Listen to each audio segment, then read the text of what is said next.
Y'all know what's going on. It's time for another episode of Doing Time with Joe. I'm your host, Joe Baker, and welcome to the show, y'all.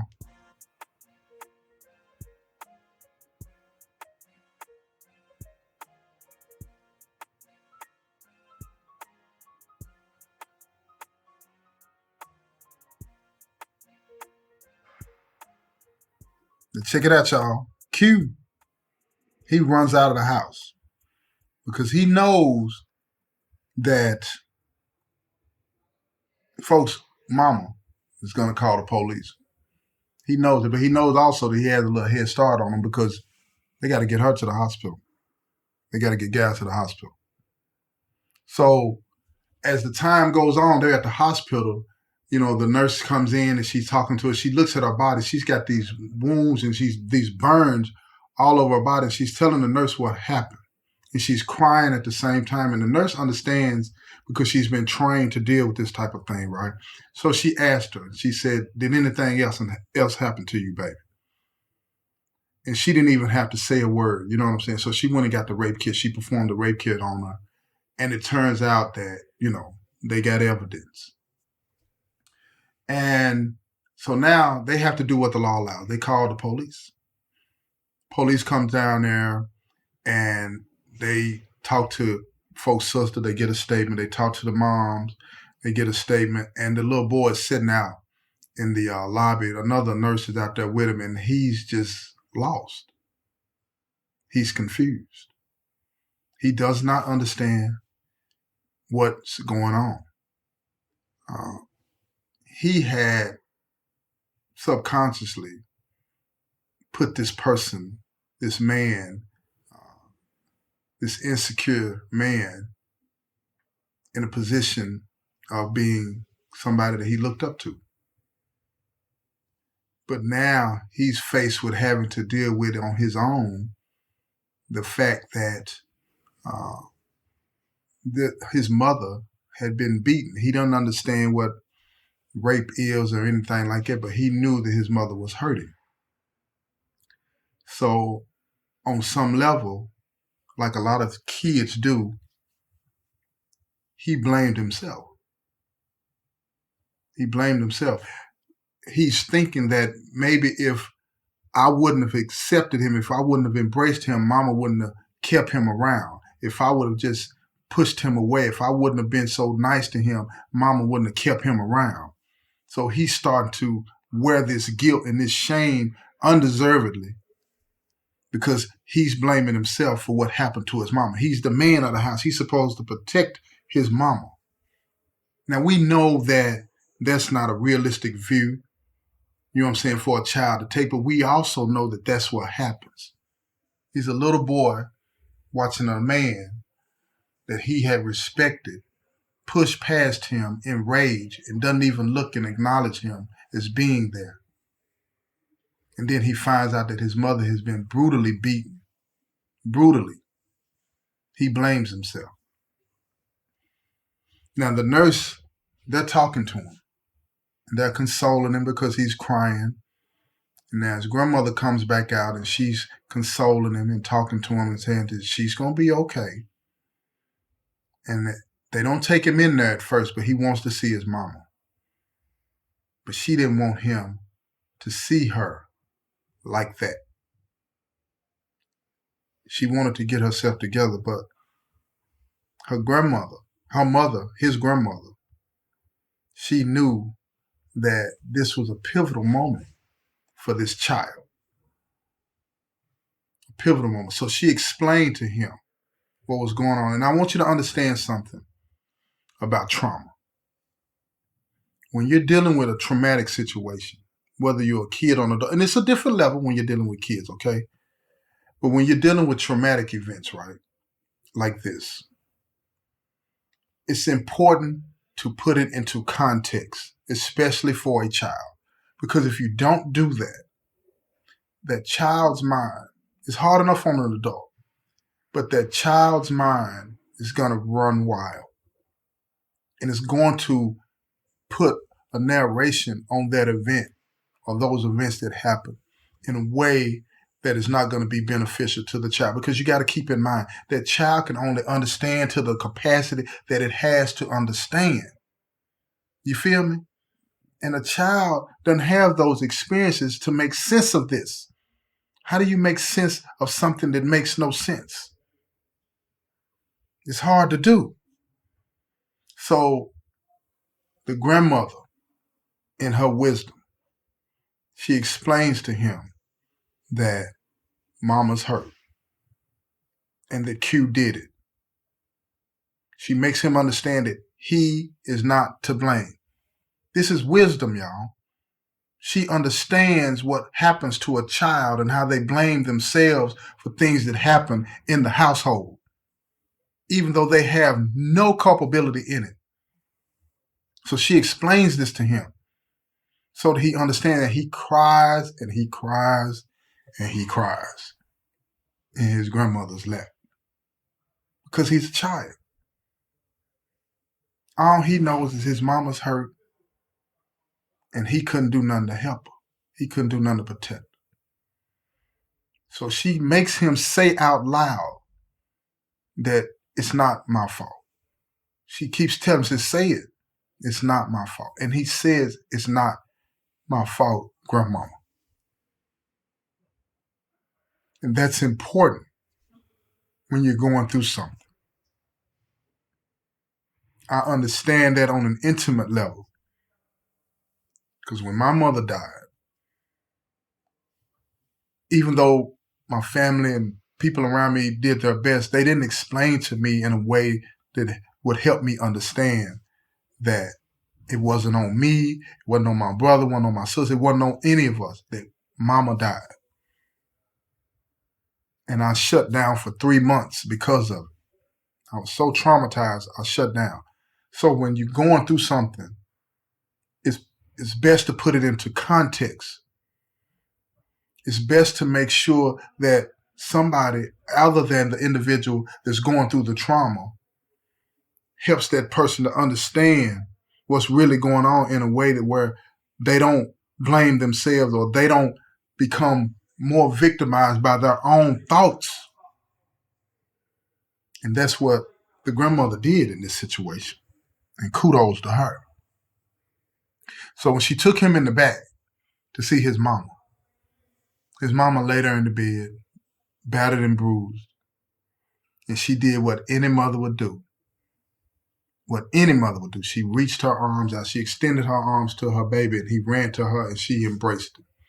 As painful as it was to her body, as painful as it was to her physical body, she embraced him and squared him to her because she knew, like all good mothers, she knew that he needed her more than that pain on her body was crushing her. So she didn't give in to that pain. She embraced her baby and she told him, I'm going to be okay. I'm going to be okay. And as she looked over his shoulder, as he lay in her arms crying, she sees her mother. And her mother is crying and she's crying. But her mother winks at her and said, you're going to be okay. You're going to be okay.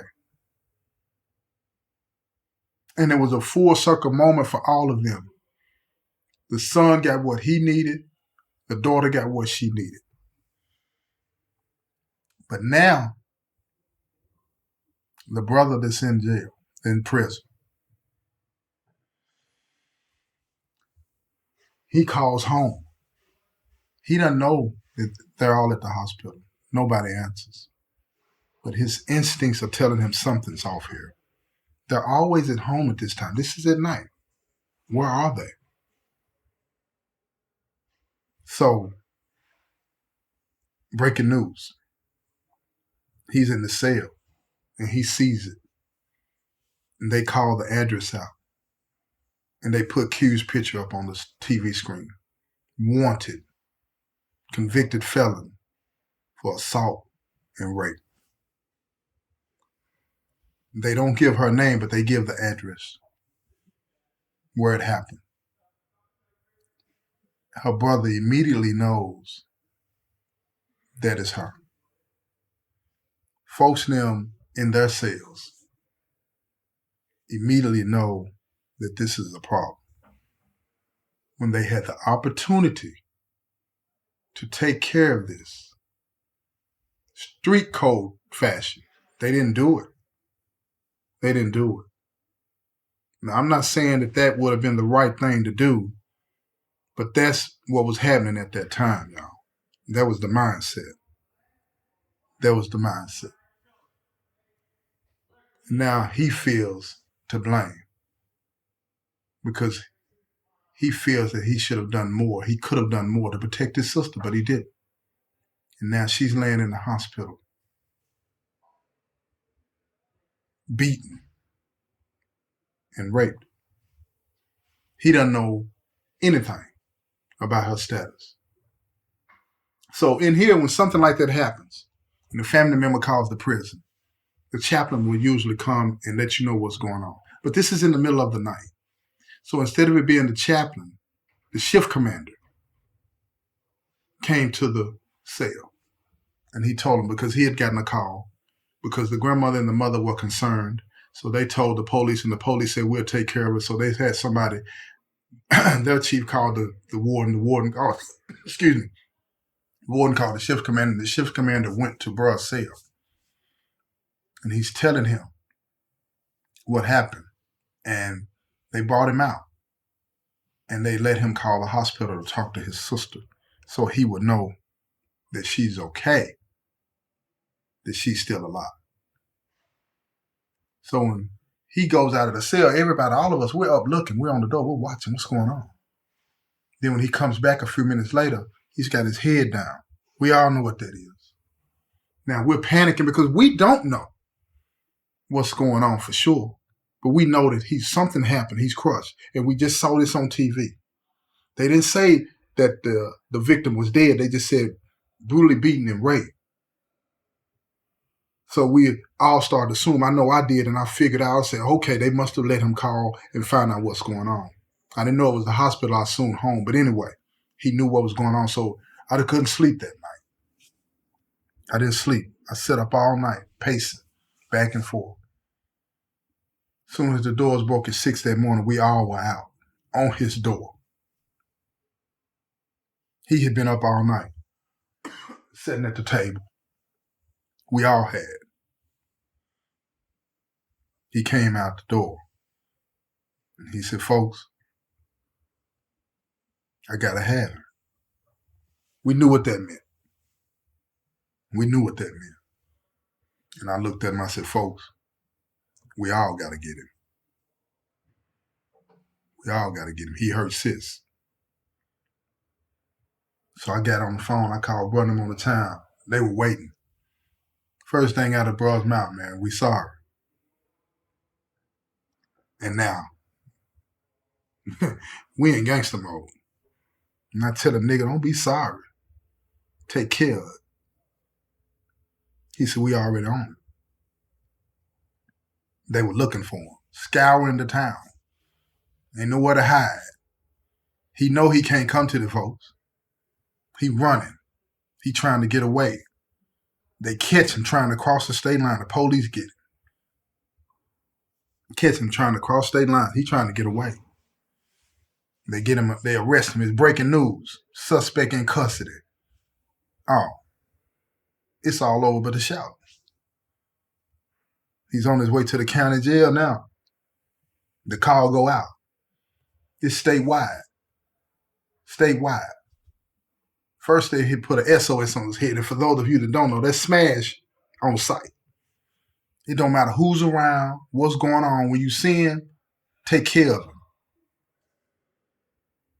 So now folks in them on the town, they make a call to somebody higher ranking than them. They tell them what the business was. Folks in them say it's a KOS.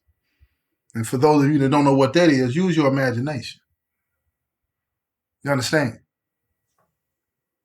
So now it's going down. This is where you really see if people that say they are committed to this lifestyle are committed to this lifestyle. This is where you really see that.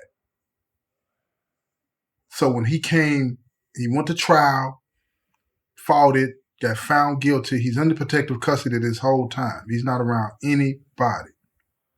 So when they send him to the penitentiary, they give him a boatload, right?